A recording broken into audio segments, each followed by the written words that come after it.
is William, your videographer from Two Hats Publishing. I welcome you to Move On's Speaker for the month of August 2013 at La Madeline's Restaurant at 3906 Lemon Avenue in Dallas, Texas. Just one block north of Oaklawn and Lemon Avenue on the west side of Lemon. When visiting La Madeline's, tell them you want to make your reservations for the next Move On Speaker date or call 214-521-0183. Space is limited. Has it been 20 years?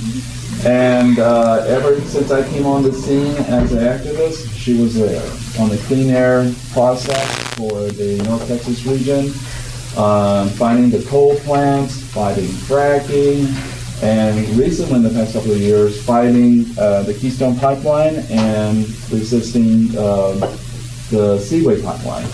And this past year, what she'll be talking about is that she was working with Public Citizen directly, though she and Smitty, or like the X team for environmental. And she's been working as a lobbyist, advocating for environmental policies and fighting the really bad ones in this last Texas legislative session. So she'll be sharing her experiences, so please welcome warmly Rita Bennett.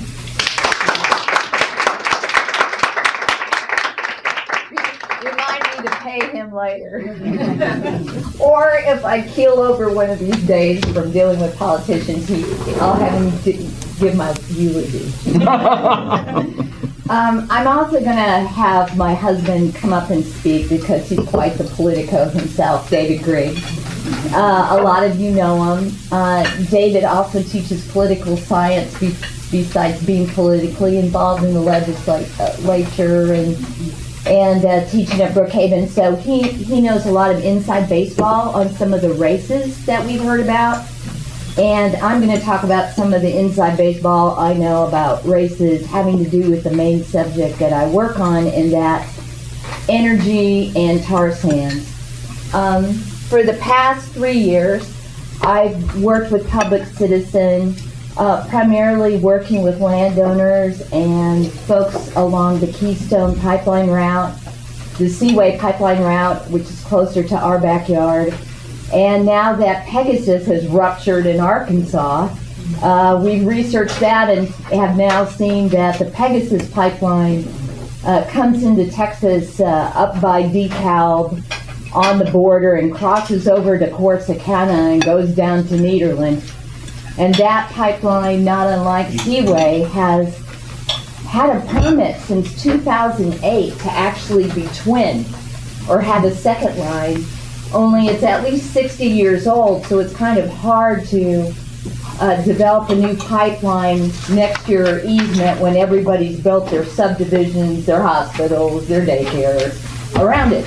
And currently the Pegasus is shut down due to the fact that the Attorney General of Arkansas finally got smart and actually sued Exxon. At one time I was at a meeting of David's, and he said to me, "Oh, Exxon's been really receptive. I think they'll do the right thing." And I thought, did you hit your head on something? Or, because how far back do we have to go, the Exxon Valdez, before we get Exxon X?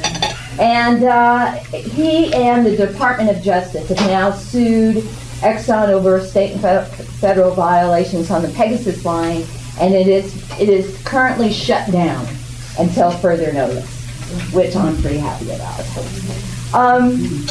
So the reason I came today is Gary wanted me to talk a little bit about my lobbying experience.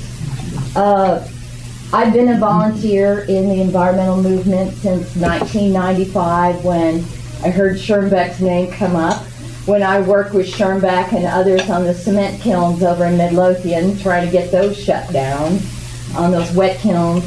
And I was a volunteer lobbyist for many sessions until this past year working with Smitty. Smitty said, "Okay, Rita, I want you to register this year as a lobbyist." And I had to think about that one for a second, because even though I love Smitty, somehow lobbyists and sleaze often go hand in hand in my head when I hear the word lobbyist, because I think of the guys with the black hats, not not the good guys with the white hats, because there's so few of them. So just to let you know, in case you ever want to be a lobbyist for a nonprofit organization and you know you're not going to spend over $1,000 in expenses, it costs you only $750 to register as a lobbyist, and you can report your financials at the end of the year. If you have more than $1,000 in expenses or aren't lobbying for a nonprofit, then you have to pony up more money and have to do quarterly reports or even monthly reports based on what your expenses are. I will say this. This year, compared to years before, I was down at the legislature at least 4 out of 5 days a week. I also got sick for the first time living in Texas 3 times in 90 days, and I say to people it was a politician plague that I suffered through, being too close to some folks that you sometimes shook your head and said, really? I can't believe you're doing this. So most of my experiences this year were really with the Energy Committee that Chairman Keffer over in Eastland chairs.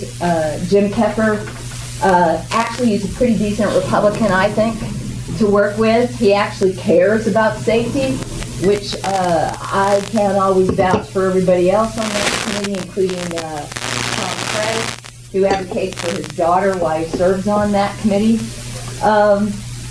And so those were most of my experiences this year, but I did also testify on some other bills that were going around the Capitol. But what I want to talk to you about today are some of the things that I notice are so different in this day and age lobbying at the legislature than I did as a volunteer who probably showed up, like 4 or 5 times a month in my early years. And that is, you know, I'm sure all of you saw the vote on the abortion bill, right? Didn't matter that 7,000 women or more, or however many showed up, right? Their voices, in my opinion, were not heard, and they were overridden by those that were bound and determined to get through an agenda. The other thing that happened during that vote was there was testimony to be taken at hearings in the Senate and in the House. In the old days, when those of us used to go down to Austin, and we know we had gotten at least several hundred people to testify on, let's say, the sunset of an agency like TCEQ, then TNRCC, you would have politicians conduct a hearing, and they would stay till everyone was heard, every single person. And I remember people driving as far as from the Panhandle, little old ladies from the Panhandle, coming down to the Capitol to testify about how the State Environmental Agency wasn't listening to them and how they were being put upon by cattle confinements and other things up in the Panhandle. We would stay till 2, 3, 4 in the morning, and so would the legislators, to hear every single person. It's not that anymore. I think they said, and I'm sure some of the folks in this room were there for that abortion hearing, they only let 100 or so testify and then cut it off to 2 minutes.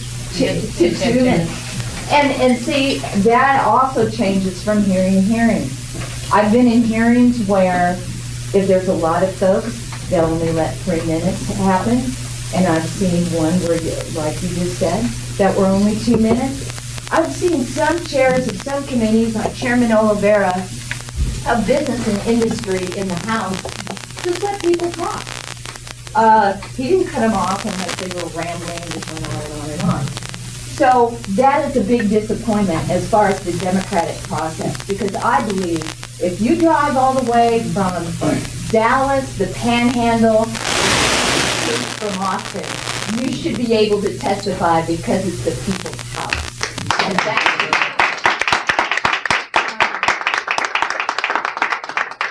and I wish I had a magic way to make that come back. But what it's going to take is everybody who went down to Austin who testified, whether it was on the abortion issue or anything else, to talk to your neighbors, your colleagues, your church members, and say, do you know this goes on at the Capitol? The Capitol that we own, this should not happen. We need to bring these things up because a lot of people aren't paying attention to what happens there. You know, and we're still dealing with the ridiculous notion of no recorded votes. You know, the House does have a board where they can record votes, but most often votes are taken on voice only. Over at the Senate, there's no board at all. So I remember years ago when the nuclear waste bill for the dump out in West Texas was going on, and Florence Shapiro, who had met with me 5 times with Sierra Club activists at the time, who seemed like she was listening and actually cared that, golly, if a nuclear waste truck dumps in Dallas, we might have a problem. And I happened to be at the vote when that took place years ago, in the gallery, in the Senate. And Senator Nelson also assured me that they were going to do the right thing. Well, they didn't. They voted for it the waste truck. I got outside and cornered Senator Shapiro, and she did one of these pat you on the head things, and she said, Rita, don't worry, we'll be okay. And I thought, really?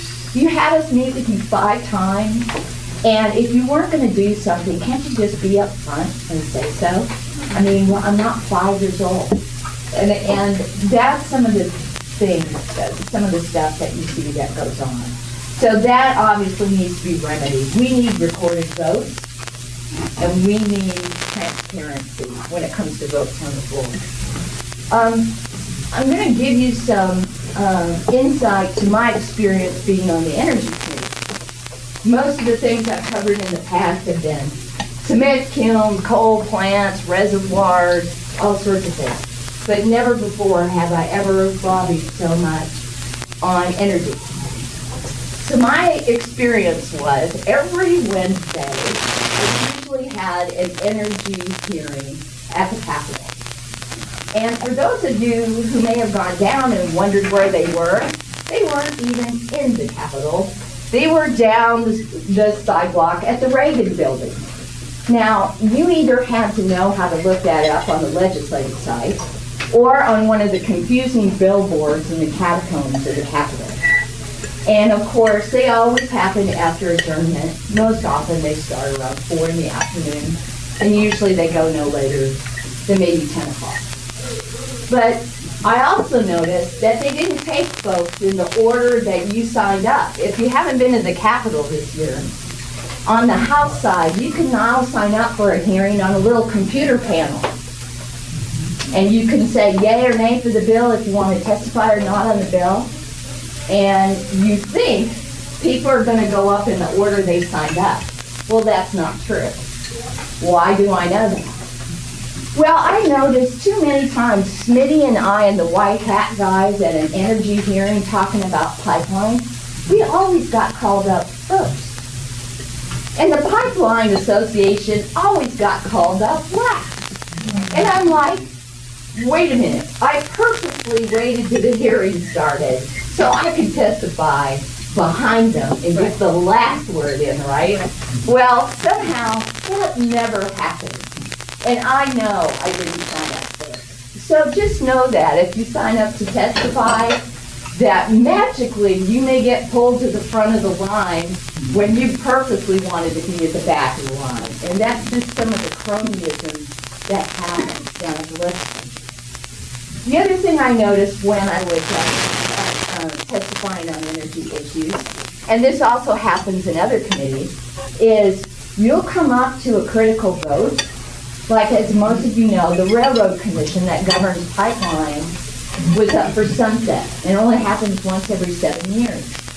Well, the vote got delayed because Bonin presented the bill, and there was all sorts of controversy over the fact that he wanted to change the Railroad Commission's name to actually something people understood, that actually dealt with energy. So, including the fact, I told David I had to tell the story before I go any further. most of you familiar with Representative Crownover from Denton? This is some of the discussion that goes on at the Capitol. And if you're down in Austin, you don't want to watch TV, come down and hear it. Come to it. Because when there was the big discussion about whether we change the name of the Railroad Commission happened, he actually said,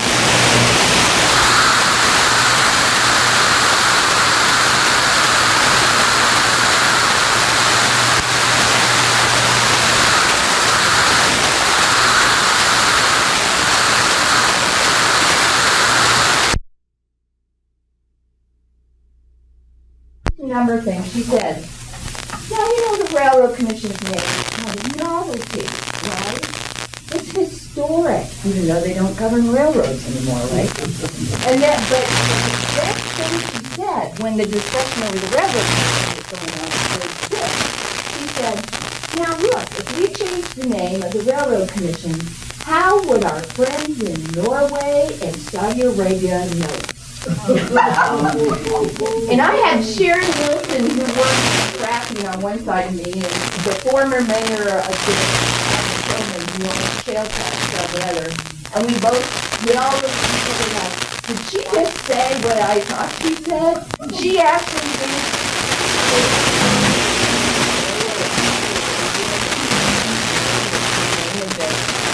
And she is that deals with oil and gas. You are too.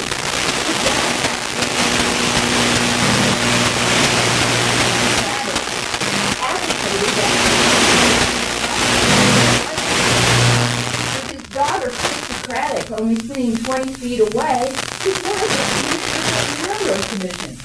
He just didn't care that everyone in the room knew that he was her dad, and advocating that there be no campaign finance reform on the Railroad Commission. Because you can run for another office while you're on the Railroad Commission, like Barry Smitherman is, for lieutenant governor. While he's a commissioner, if he loses, he still has his job. And he can take donations from pipeline companies who come before him all year round. No conflict of interest. So that's just some of the fun stuff that happens in the Energy Committee. Well, I'm going to get back to where I was, and that is talking about votes. Another thing that struck me this year, more so than any other year I've been out at the legislature, is the fact that critical votes aren't often taken in the same hearing room where the committee meets. The Energy Resource Committee meets in the Reagan Building just down the sidewalk from the Capitol. But when it came to the critical vote on the Railroad Commission to go to the House floor, they had it at the Ag Museum. Now, have you ever been at the Ag Museum? It's on the west side of the Capitol, right when you walk in the door. If you don't know where it is, it's kind of an obscure place unless you are into ag history. And you go in there, there's nobody recording, there's no video, there's no audio. So all you have is the Secretary of Energy Resources taking notes, or you visibly standing there to hear what happens. This is not uncommon. I've seen it at the Senate with state affairs, taking critical votes. At the time, it was whether we were going to get an eminent domain bill out of state affairs, the same committee Duncan chairs. There's some votes taken right at their desk, and you won't know what happened. Well, I'm the tracker for Energy Resources, but no, I don't know of a number of trackers that do, but believe me, we could certainly use more eyes and ears down there, because you'll just be shocked that really, when it comes to the sunsetting of an agency every 7 years, I think that should be a clear and transparent vote in a place where all of us can be not being told the night before, because Energy Resources went till 10 o'clock, that we're going to meet outside Pepper's office in the Ag Museum for the vote at 8 in the morning. right? So that just shouldn't happen. But it goes on all the time and more so.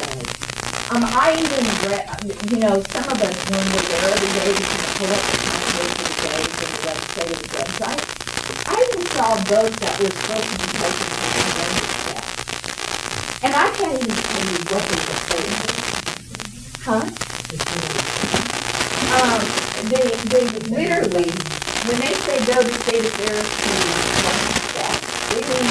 that's on the Senate floor, or Corona's desk on the Senate floor.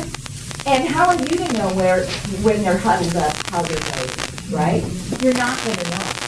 So those are some of the amazing things that in years past, I don't remember so much of this happening, but it goes on. So the other thing you'll notice in a lot of hearings that I've been at is, there's always been invited testimony in hearings on a bill. Do you think that's other representatives may if they're not on that particular committee, it's their bill. They're going to testify first up at the dais.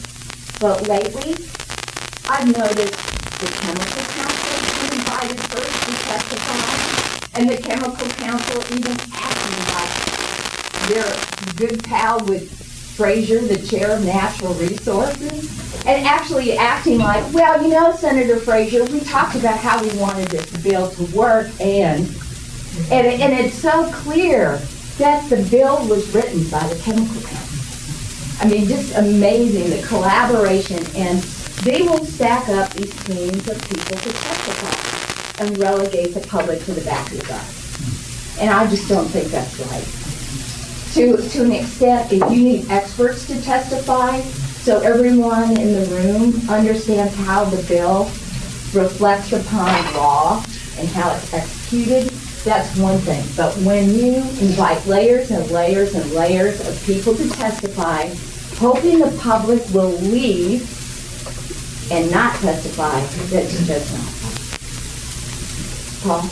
Given the imbalance between Republicans and Democrats, on environmental issues, do you spend most of your time talking to Republicans? I do.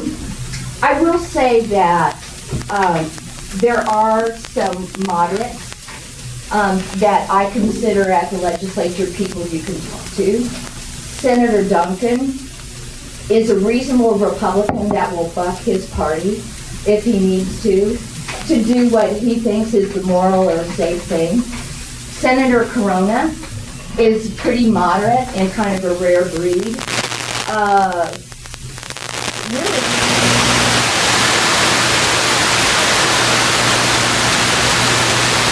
Republican that sits on energy resources, and he actually did a town hall last December with some of us out at the Sheraton in Arlington. I also happen to work with some Tea Party folks. Deborah Medina is running for state comptroller. Actually, Deborah is one of those Republicans that, walk up to another Republican and say, our party's supposed to stand for property rights. Do you or don't you?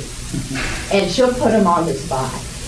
She's a person I think of more of a purist of what that party is supposed to stand for than some people.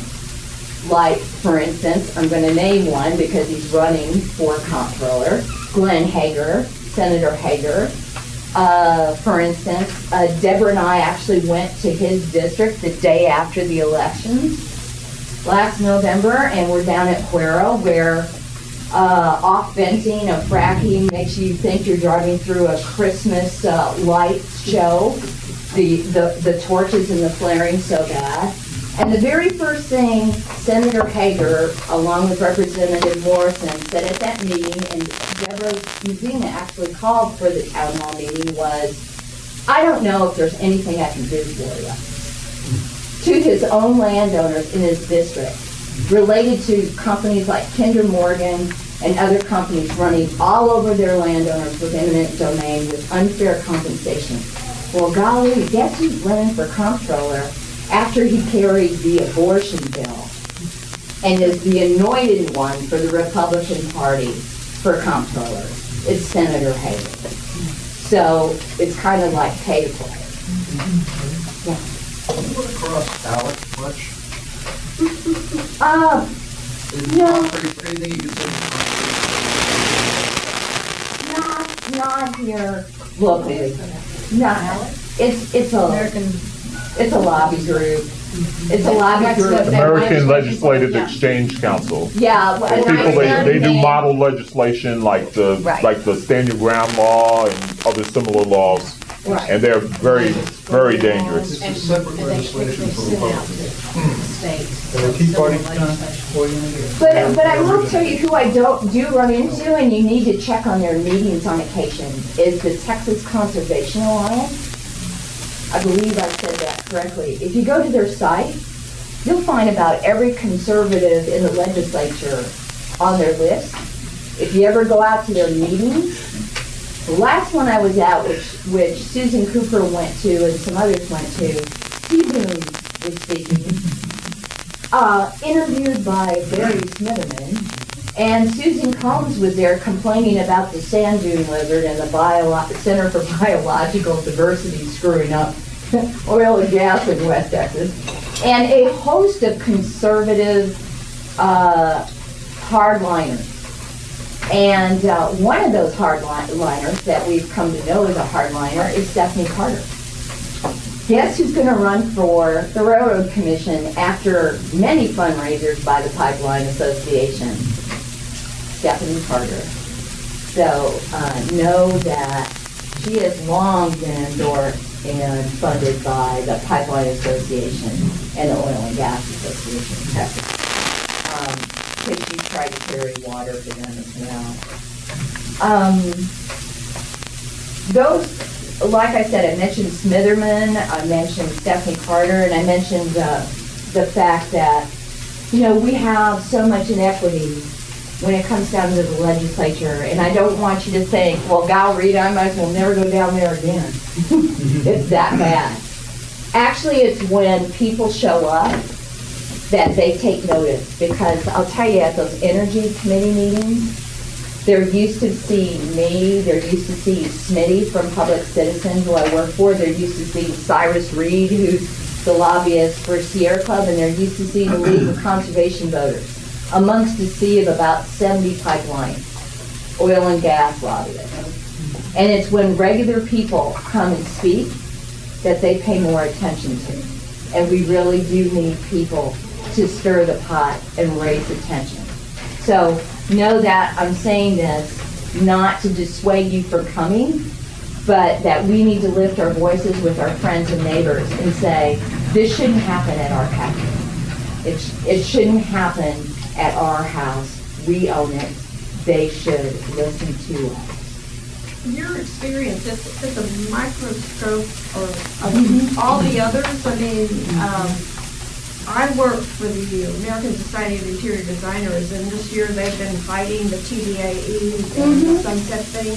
So you're basically saying that what you see in your little world right there is going on in all the other worlds. I would say it's going on in other places in the Capitol, maybe not to the extreme of oil and gas, because we know oil and gas and what part of the state that it represents. But it is going in certain communities to a certain extent. Now, for instance, I know Renee Oliveira, he's a Democrat who runs business and industry as a representative and as chair. He's one of the few chairs that are Democrats over in the House. He is very fair-minded. He doesn't come off at the knees when they speak. And I wouldn't say that about somebody. Senator Johnson usually won't cut you off at the click of 2 or 3 minutes, unless he knows that the Senate is. So I will say it is somewhat determined by who the chair of the committee and how beholden they are maybe to the industry that's before them. But, you know, when I think about the fact that Representative Keffer is so willing to sit down and listen and actually was going to carry a disclosure bill on tar sands and emergency response, it still doesn't make the fact that votes at someone's desk or votes in the Ag Museum should happen. It just shouldn't happen. It should be in a hearing room or schedule a hearing at another time of day, because everyone should be able to be there, have it recorded, because you know you can go to the website. You can go to the website today and pull up the energy hearing meeting on this Wednesday, X episodes ago, unless it was in one of those rooms, and actually, you know, reinvestigate what was said and done at this meeting. Paul? If you have an issue that you find maybe has come up recently that's important, and you want to try to get some legislation to deal with it, do you write something and find someone to give it to, or do you try to get them to write it so that they own it, or put it in as an amendment to something that's close? How do you decide? Thanks how for to position asking that. This is the first year we don't like this amendment for disclosure since we couldn't get it. First of all, to get it carried, you can kind of outline how you want a bill to be written, and up to a certain time during the session, you can have the legislative committee help you write it legally, cite the right statute. Most of the environmental stuff comes under the Natural Resource Code. They can look up the Natural Resource Code and how you can write the gist of what your bill is out so you don't negate all this law on the books. When it gets to a certain point in the session, and there are deadlines for how long what we call ledge council will take those bills to be written, then after that point, you need to find a legislator, give them the basic outline of the bill. You need to look up the Natural Resource Code that it applies to, see if that legislator can flush it out more, and then put it in the mix for consideration for hearing. What we did when the disclosure emergency response stuff got kicked to the curb because the Railroad Commission convinced Representative Keffer that it couldn't be done because we don't have jurisdiction, we tried to find other bills where we could write that a small portion of the initial bill we wanted and try to tack it on as an amendment. And we would shop it around. And to be honest, every bill, because of the nature of the legislature being 2/3 Republican and 1/3 Democrat, it was best, number one, get the chair of that committee over that bill to carry it. Second person you went for is generally a Republican on that committee to carry it, and find a companion on the Democratic side to help co-sponsor it. And then if you couldn't usher it in through the House, you'd usher it in through the Senate side, and therefore hope to maneuver it one direction or the other through whichever house. And at the very end, when you're desperate, and all the bills are shot down, then you try to offer it up as an amendment on a bill that's germane. As we all know, I watch Rachel Maddow a lot. And it killed me one night when she was talking, I had my legislative hat on, and she said, yeah, North Carolina, they tried to put something about abortion on a motorcycle bill. And I'm like, yeah, how germane is that really? How do they get by with that? We can't do that in Texas, but I guess we can get by with that in North Carolina. But, Where it's conceived. Yeah, where it's conceived, thanks. But anyway, thanks for asking that, because that's basically what you do as the clock runs out. We did have some good bills up. We actually had, on eminent domain, we had a good bill up by that Olivera Road, and it got killed in calendar. And that's one of the biggest tactics to kill a bill. You get somebody to tag it week after week after week in calendars till the clock runs out. And it happened to my eminent What is domain. tagging? What is that? Tagging more or less means tag it as not to let it come up for a vote. Go to the members on calendars and tag it so it doesn't come up for vote. Jerry? I know there's a number of us with Dallas Move On who would be interested in seeing this kind of, well, shenanigans would be a polite way of putting it, but criminal behavior on part of the Texas legislature to change it, to prepare for the next legislative session. What could an organization like the various move-ons and other organizations in the state do in conjunction with Public Citizen and other progressive agencies to put the heat on the Texas legislature to change this kind of criminal behavior? Well, I think one thing we need, and I'm going to ask David to come up so he can talk about more races. You can talk from there. But basically, one of the things is, remember when the Dallas Morning News and a bunch of the papers were asking for recorded votes? Yeah. We need to start getting a fire under those newspapers again, saying, look, it may not have happened before, but it should have happened. We need to bubble this up with letters to the editor. We need to bubble up the fact that on this abortion vote, that citizens were denied to speak. And in the old days, that never happened. And we need to march in to Ed Boards and again, talk to our friends and neighbors and stir the pot on saying, this has to change. This absolutely has to change. You know, one of the things that I was really struck by, all the folks that went down on the abortion vote, and I said to one of my friends, I said, everyone's got to stay mad enough that when the elections come, they throw out those people. We have to get involved in campaigns where people will be willing to change the behavior you're talking about and be willing to say, I'm not going to allow that if I'm chair. I'm going to speak up against it if I'm on a committee. That is no longer going to happen. You know, maybe one of the ideas Move On could do is come up with 5 principles about the legislature. Recorded votes. Votes only taken in a hearing room that's recorded with audio. You know, come up with your 5 things and go up to candidates and say, you want my support, if you want our support, you need to commit to these 5 things.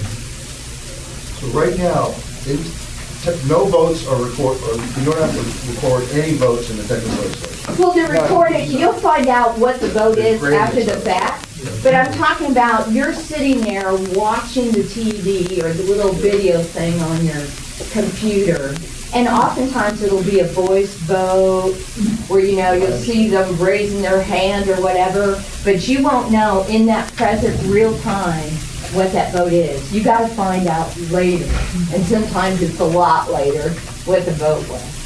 You know, David knows about some other races. Paul? Real quick. Yeah. Fracking, which has a lot of local concern. There were fears that state law would override the possibility that municipalities could even have local ordinances. Did that ever get submitted, and if so, what happened to it? Let me tell you, that was tackled by several people.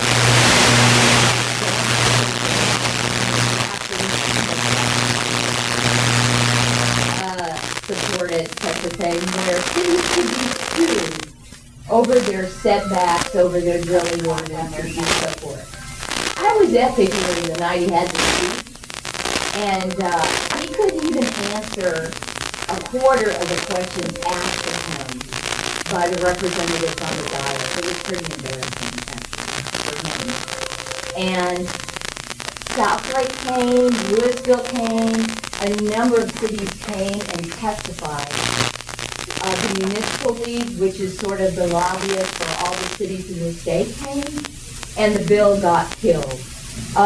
Then there was another attempt, I think it was by Dale of Cedar Park on that, and that also failed. They tried to get tagged in a few times on other bills, but that it failed.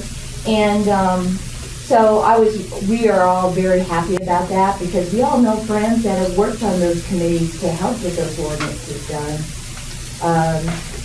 One of the better bills that was carried and got passed during the legislature is Capper, the Republican chair of Energy Resources, actually carried a gathering line bill, and that actually passed. Other than that, a lot of things didn't get done.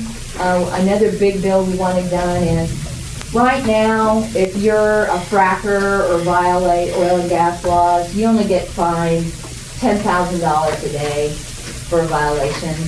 All the other agencies, I don't care if you're state environmental agency, the attorney general, you're gonna get fined up to $25,000 a day. Wu, who is a former prosecutor, representative from Houston, who was a Democrat, carried that bill. We couldn't even get that through, and that was sort of a no-brainer, because that's like throwing a quarter on the table for oil and gas. Yes, it's a short question. How supportive has Wendy Davis been of environmental issues generally, and will she run for governor? I wish I knew. I'll tell you this, Wendy, and David can tell you a bunch of stuff, but Wendy championed an eminent domain bill. And you know, I was telling you how Senator Duncan is a real reasonable Republican. Even before the hearing was done on eminent domain, he said he wanted to combine his bill and Wendy Davis's bill together to make a hybrid for an eminent domain bill to protect landowners. So Wendy has championed things like that in the legislature. She's always been good on the environment from when she first started. So, yeah. I've heard the meeting last week that she actually is pro-fracking. Well, I can't say that I've heard her ever say she supported fracking. You know, there are those, when it comes to fracking, I don't think I wish we could in some ways, because we all know people's water is catching fire. But it's going to be very hard in an oil and gas state to say no fracking.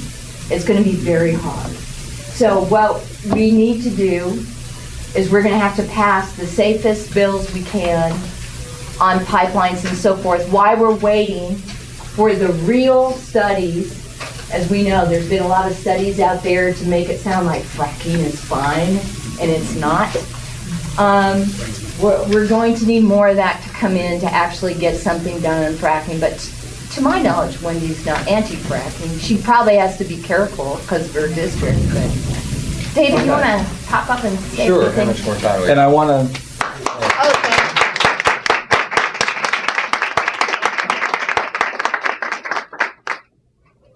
Well, thanks to a lot of you, and appreciate you being here. I know a lot of you who are sort of politicos and know a lot of this information anyway, but I wanted to kind of give you a little background on kind of how we got to where we are. I teach political science. I'm an attorney by trade, but I do a little teaching on the side for fun. And in our study of Texas political history, we talk a little bit about how things used to be. One of the major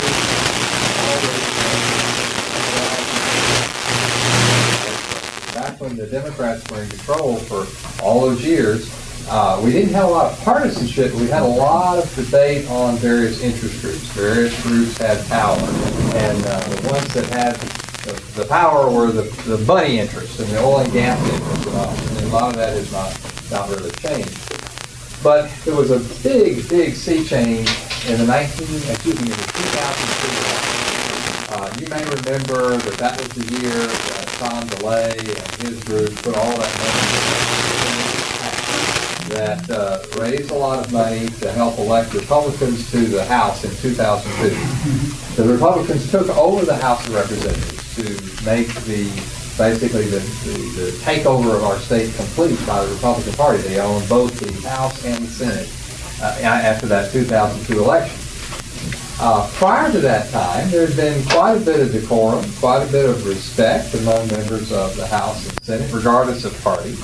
But that was a big change in sort of the thinking as far as cooperation. And then you probably remember 2003, when the Republicans, having taken over the House, they weren't satisfied with the way that the census and the redistricting had been done in 2001, and they redistricted in 2003. The Democrats in the House ran off to Ardmore, Oklahoma. Remember that? Absolutely. And the senators ran off to Albuquerque. And of course, a third special session that year, so the Republicans could get done what they wanted to do. The Democrats lost 5 congressional seats as a result of power play. The working relationship in the House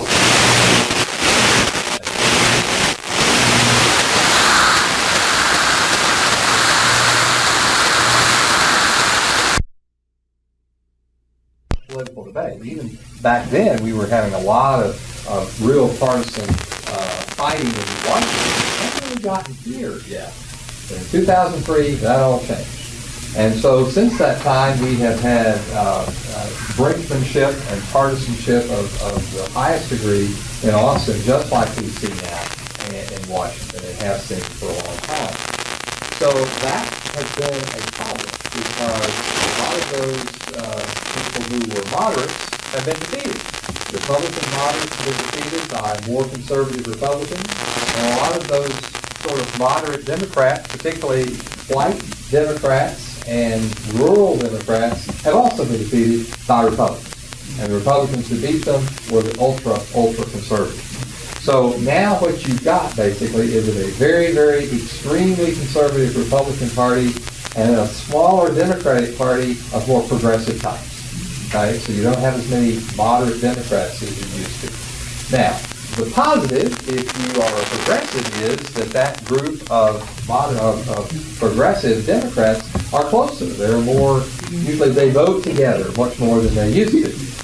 But there's only a few of them, you see. And so to answer your question, Gary, what do we do to change? The only thing you can do is change leadership. And the power that's in, the party that's in power controls the legislature.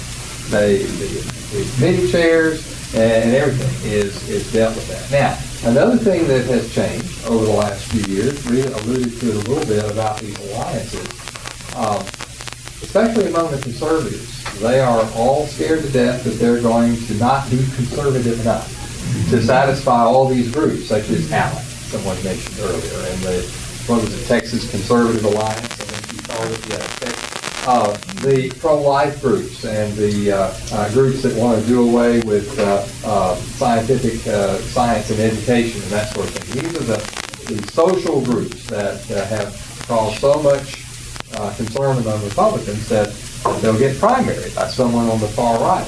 And so a lot of the otherwise moderate Republicans have had to vote to the right in order to prevent this from happening. And that's why during the abortion debate, some of the Republicans who might not have wanted to go that far, with what they put forward, they still did it. I mean, there was nothing to be done. 7,000 people and lots of testimony did not change one single Republican vote.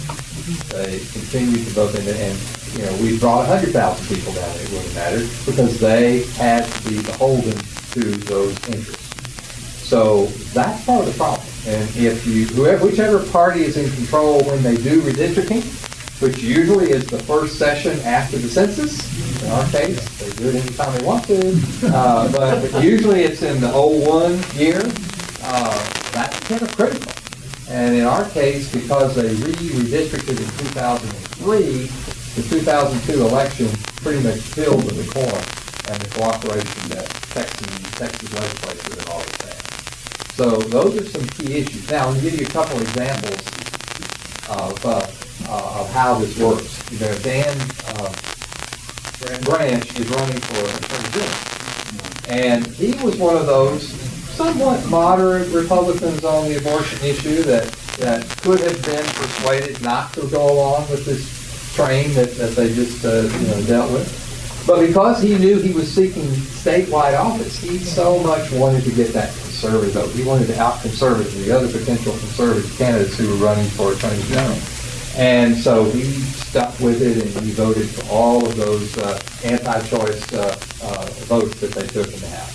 He was so hoping to get the support of Representative Lautenberg, who apparently whose support was very important in this regard, and even though he voted all this way, she still went and voted, announced her endorsement of another Republican, for that. So that kind of jockeying is going on. And right now, and we all need to be aware of this, we now have a third special session, in the legislature, to try to get this transportation bill passed. But some of the people who are running for office now, mainly Dan Patrick, Senator Dan Patrick, who's the most conservative member of the Senate, wants to add several issues to the agenda because they don't think that the Republicans have gotten enough done, enough of these conservative agendas. And I wrote some of them down that they want to bring on. They want to bring into discussion a ban on sanctuary cities. They just can't stand that we allow sanctuary cities, we're Hispanic.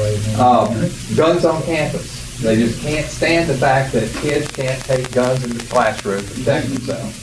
So they want that. Private school tax credits. Oh, God. They don't have enough tax credits for parents who send their kids to private school. And then the kicker, they want to ban the C-scope lesson plans. Now, I don't know if you all have been following the State Board of Education, but, finally we've got a few of the crazies off of there. We've got a State Board of Education that is making some decent decisions, and they have these state-mandated lessons plans that about 9% or so of the state schools use. But the conservatives just can't stand that because they are anti-American, these plans, because they actually give some credence to the dangers of global warming, and they talk about the creationism versus Darwinism, and they actually give some credence to science, the fact that the world is 4.5 billion years old. That's just not right to them because dinosaurs walked along with Adam and Eve. Everybody knows that. So those are some of the issues that the conservatives want to bring into this third special session. And one of the reasons is because Dan Patrick is chair of the Education Committee. And this C-scope issue is really important to him because guess what? He's running for lieutenant governor. And he wants to be able to tout that he has added this conservative stuff to the agenda. And so we're all victims of this. So when Rita says, what about these races? That is what's fueling this effort right now in Texas. Who's running for what, and people who want to have an advantage to certain groups that they want to, cater to. So like it or not, that's the way politics is in Texas. Yes, sir. I've been working with Alabama, Texas, another one I forget from Washington. You guys, can you centralize effort to coordinate all these efforts for getting the Democrats elected in Texas, where we can elect them?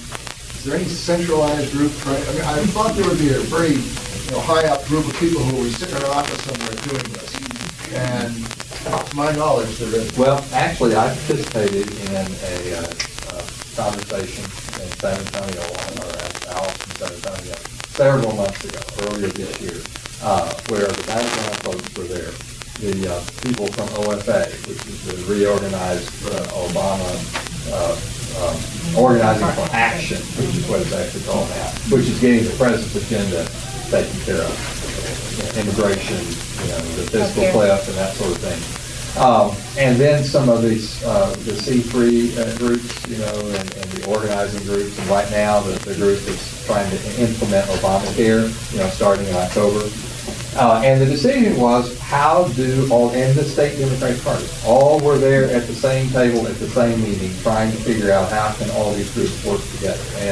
And it was a very excellent meeting because there was this agreement to the extent that the law allows these groups to work together, they will. Now, keep in mind that Battleground is one kind of a group, the Texas Party is another kind of group, and some of these others, some are C3, some are C4, some are PACs, and you can't just have one committee dealing with it, because legally they are different entities. But yes, certainly they can cooperate together. I know that certainly I'm part of the State Democratic Party, and we're working very closely with Battleground. But still we have to have an arm's length because they're two different organizations. Legally you can't mix it, but clearly they have the same agenda.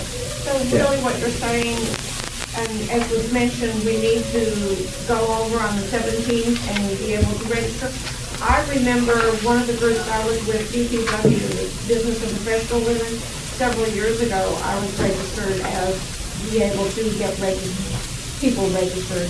And we were trying to get people out to vote at that time. So our main goal is to get people registered so they can vote, but then we've got to get them to vote. Right. Well, that's the second part of this issue. People think getting them to register is one thing. Tony Sanchez found that out the hard way when he ran for governor. The feeling was if you register a bunch of Hispanics, they'll vote, they do vote. No, you need to And get so them. you've got to motivate people who you register to actually get out. So and everybody vote. needs to make a Hispanic friend and get them to vote. Well, people who you feel would be progressive voters who would vote, not just the party. Yeah. It seems the statewide office is not a likelihood for quite a few years in the future. So can you address any of the, maybe the House seats in Dallas County that might be changed from Department of Republicans to Democrats? Well, we found out in 2012 running against. that House District 105 was winnable, in a general election with a presidential race. Whether 105 is winnable 2014, we'll have to see. That's Irving. Rosemary Robbins was the candidate against Linda Harper Brown. She came very, very close. Some of the resources, frankly, in that election went to some other candidates who were favorites, but we found out that they were the victory was more so to speak. So yes, I think 105 will be a priority for the Democrats. 107, if they find the right candidate. Obviously, Carol Dolan, yes, that's true. And I think she's having a fundraiser on the 15th at Harriet's. Oh, yeah. So Carol could probably do it. She's certainly got an establishment background. I mean, I could tell some of her supporters that some of the old guard, is coming out and supporting her, which is good. They talk and they have money. So hopefully, she can pull it off. But I think that Robert Nicholas has decided he would not run. So that probably gave Carol the green light to consider running for that seat. Yes, 107 is winnable, and both of those hang within a whisker. The reason why I mentioned 105 first was simply because that was a race where there was no Democratic incumbent. See, Robert had a lot of money, and he became very close. He's a former state representative. It shows that that one might be a little more difficult than 105, but still certainly worth pursuing. One more question, anyone else? Well, let me just say this about Wendy Davis. Or do you have something? You said they're going to change or add things to the agenda. I thought it was strictly determined by the governor's proclamation or whatever else. Dan Patrick sent a letter to Governor Perry And told him what to say. telling him what he needs to put on the agenda. And he can put it on at any time? Now, hopefully the governor will tell him, no, not going to do that. It can be added during the third The session. same group wanted to add it during the second section, the governor said no. So, whatever. Well, I'll say this about Wendy Davis. She certainly is getting a lot of pressure and so forth, support from a lot of different groups to run. She may or may not run for governor, but keep in mind that lieutenant governor is an option for her as well. She would not be up against a candidate with $23 million in a war chest building. That's the concern she has. She has been spotted $23 million, so she's got to make that up. And she very well does. And if she does and runs and gets a lot of national money, this could be a 60, 70, maybe even an $80 million race. The most expensive political race other than the presidency in history. If she were to decide to run against that. So the whole nation will be watching this race. There'll be plenty of money for them. But if Dan Patrick were to win the nomination for the lieutenant governor, he being a very ultra right wing and kind of getting, and without a lot of money, and what money he does have would have been spent to get the nomination, she might actually have a better chance of getting elected lieutenant governor just from the money perspective. Because Abbott, like it or not, is pretty popular, and he's got a lot of money already. You underestimate the power of women, sir. Because she has, that is really the key that Sure he is. has right now. And why a lot of people are encouraging her to go ahead and run is because nobody could ever ask for that much, free publicity from the media.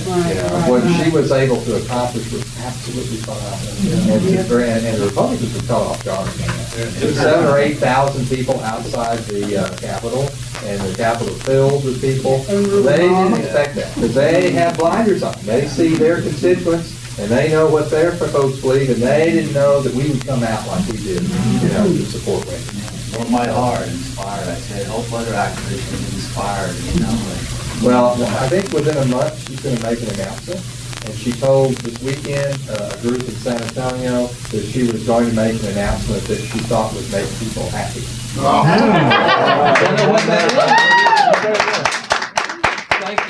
Thank you. Thank you, David, and Rita Gibbons. And I'm going to pass out some information related to some of the environmental issues. Also, we do have, if you haven't signed up, The money in politics and the environmental are both here. The red one is the environmental. So if you're having... This is William, your videographer from Two Hats Publishing. I hope you enjoyed this video. If you like it, please leave your comments below, or like us or follow us and get notices of all our videos. When visiting Madeline's, tell them you want to make your reservations for the next Move On Speaker Day. Space is limited. Make your reservations early. Call 214-521-0183.